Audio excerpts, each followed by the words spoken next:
Kitab kalian hanya dihafal seperti binatang, tanpa pemahaman. Kitab kami bukan untuk dihafal, tapi untuk dipahami.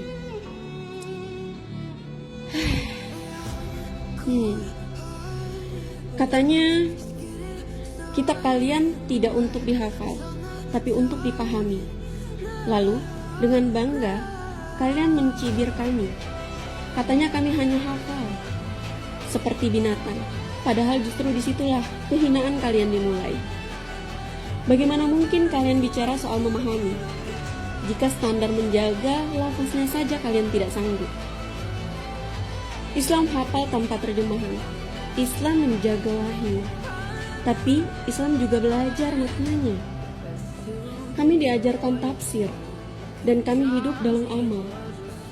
Kalian membaca pun tidak fasih, mengutip pun dari versi yang berbeda-beda, dan ayat yang kalian katakan dipahami, justru terus kalian abaikan dalam hidup kalian sendiri. Bahkan anak kecil kami bisa menyetorkan 30 juz tanpa melihat mushaf. Sementara kalian, tak ada satupun di muka bumi ini yang mampu menghafal kitab kalian dari awal sampai akhir. Kenapa?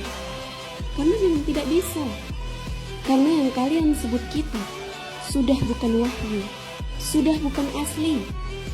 Jadi sebelum menyamakan kami dengan binatang, cobalah lihat cermin. Tanyakan pada hati kecil kalian, siapa yang sebenarnya lebih dekat dengan firman Tuhan? Dan siapa yang hanya bisa bicara tanpa pernah menyentuh kebenaran? Al-Quran diturunkan bukan hanya untuk dibaca atau dipahami, tapi dijaga, dihafal, diamalkan, dan diwariskan dari dada ke dada, dari hati ke hati. Dan mungkin alasan kalian mencibir bukan karena kalian lebih tinggi, tapi karena kalian tidak mampu berdiri setara dengan mereka yang telah menjaga kalam Tuhan, tanpa celah, tanpa berubah, selama lebih dari 1400 tahun. Jika video ini menyentuh hati teman-teman, bantu saya menyebarkan pesan ini dengan like, follow, dan bagikan agar lebih banyak lagi hati yang tercerahkan. Dukung perjuangan ini bukan hanya untuk saya, tapi untuk semua jiwa yang sedang berjuang menemukan Tuhannya.